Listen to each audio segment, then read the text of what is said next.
যতই ভাবো তুমি। আমার মার পেটের ভিতরে আমার মালিক ছাড়া কেউ তো আপন ছিল না। আমার মার পেটের ভিতরে ইচ্ছা করলে আমার মালিক তোমাকে আমাকে অন্ধ বানাইতে পারতো, অঙ্গহানি বানাইতে পারতো।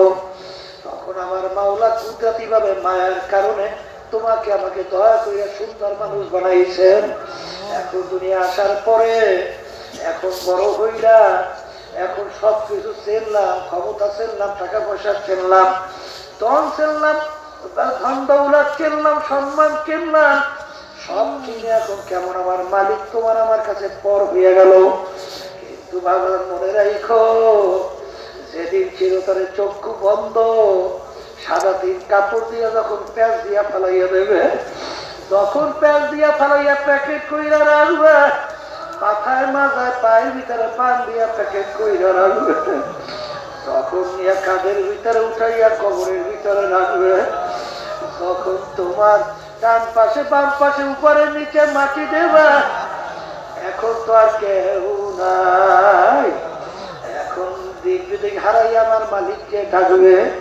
কিন্তু তখন আমার মালিক বলবে, ওরে নেমো খারাপের দলেরা, দুনিয়ার স্বাধীনতা পাইয়া যেরকম তুই আমাকে বলছিলি, এইভাবে আমি তোকে ভুইলা গেলাম। শত শত বছর এখন ডাকবি, একবারও আর তোর ডাকে সারা দিব না। বন্দাবান্দি আমার মালিকের যখন মাখলুকাত নিয়ে মোরাকাবা করে, মোরাকাবা করতে করতে করতে করতে তখন ওই বন্দাবান্দি আমার মালিকের সঙ্গে একটা সম্পর্ক তৈরি হয়। মালিকের দয়ার সম্পর্ক, তার গুণের সম্পর্ক, বাজার তার আযাব গজবের ভয়ের সম্পর্ক তৈরি হইতে হইতে যখন বান্দাবান্দি বৈশা আমার মালিকের জিকির করে, তখন আমার মালিক বলে, হাদিসে কুদসির ভিতরে আসছে, আনা জানি সুম্মান যাকারানি, বান্দাবান্দি তুই যখন বৈশা আমাকে স্মরণ করো, জিকির করো, তখন কুদরতি ভাবে আমি তোর সঙ্গে বৈশা যাই। বান্দাবান্দি আমার মালিকের সঙ্গে কুদরতি ভাবে মালিক বসে, বসতে বসতে বসতে বসতে তখন বান্দাবান্দির ভিতরে আমার মালিকের একটা মায়া মহব্বত জমতে থাকে। মায়া মহব্বত জমতে জমতে এক পর্যায়ে যখন ওই বান্দাবান্দি গাছের পাতার দিকে তাকায়, তখন দেখে আল্লাহকে। সমুদ্রের ভিতরে তাকায় দেখে আল্লাহকে, আসমানের দিকে তাকায় দেখে আল্লাহকে, যেখানে তাকায় সেখানে দেখে আল্লাহকে। ফুলের ঘেরান নয়, দেখে মালিকের ঘেরান পাওয়া যায়।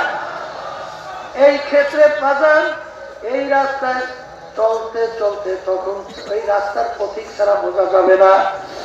এই তরিকার ভিতরে এই আমাদের প্রথম নম্বর ঔষধ হলো সকাল সন্ধ্যা আল্লাহর জিকির। এই জিকির করতে করতে এক পর্যায়ে বান্দাবান্দির সঙ্গে আমার মালিকের সঙ্গে আস্তে আস্তে মহব্বত কবর সম্পর্ক তৈরি হইতে থাকে। সম্পর্ক তৈরি হইতে হইতে তখন ওই বান্দাবান্দি এক পর্যায়ে বলে, আমার মালিক তুমি দয়া মায়া করে এখন আমার কলমের দিকে তাকাইয়া দেখো। এখন আমার কলমের ভিতরে গায়রুল্লাহ বলতে কিছু নাই, এখন দয়া মায়া করে তুমি একটু আমার কলমের মধ্যে আসো। হারতা মান্না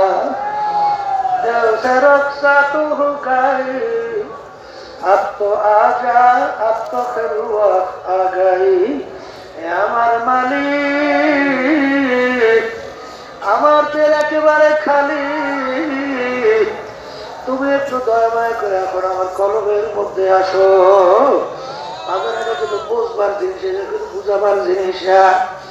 আশেকদের চোখের নজর ভিন্ন।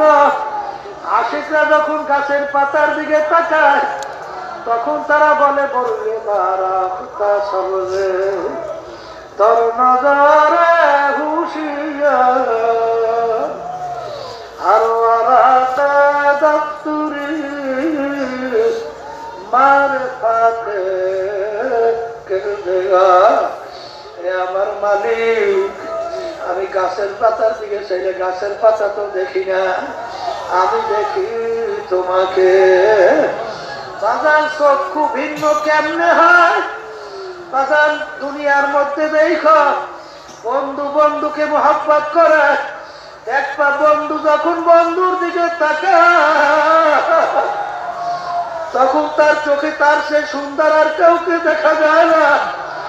বাজার দুনিয়া প্রেমিক প্রেমিকার দিকে যখন তাকায় দেখবেন তার সে সুন্দর তার চোখে আর কাউকে দেখা যায় না। আসলে আমরা যখন তাকাই আমাদের চোখে তো ভালো দেখা যায় না। ঠিক বাজার যারা নাকি আমার মাওলার পাগল হয়, আমার মালিকের সঙ্গে সম্পর্ক তৈরি হয় মুরাকাবা মুশাহাদার মাধ্যমে, জিকির আজকারের মাধ্যমে। বাজার যখন ইকরাম রাদিয়াল্লাহু তাআলা আনহু কোরআনুল কারীম তেলাওয়াত করতে, তিনি কোরআনুল কারীম খুললাই জোরে জোরে চিল্লাইতো আর বলতো, হাযা কালামু রাব্বি, হাযা কালামু রাব্বি, এই যে আমার মাওলার কালাম, এই যে আমার মাওলার কালাম। বাজার এগুলা কিন্তু বোঝবার জিনিস, বোঝাবার জিনিস না। আরে এই পর্যায়ে পর যখন নাকি পড়বে বাজার সে ছাড়া কোনোদিন বোঝানো সম্ভব না। ইব্রাহিম আলাইহিস সালাতু ওয়াস সালাম বাজার ওই রাস্তার ফকির মুসাফির তখন তার বাড়ির দরজায় ডাক দিয়েছিল, আল্লাহু কারীম, আমার মাওলা বড় দয়ালু, আমার মাওলা বড় দয়ার মাওলা। তখন এই ডাক দিল ইব্রাহিম আলাইহিস সালাতু ওয়াস সালাম আয়েশা বলতেছে, ভাই আপনি কে? আপনি আমার মাসুক মাওলার নাম নিলেন, আমার একটু শোনান। দাদা ভালো কইরা বলবে, এগুলা কিন্তু বুঝবার জিনিস।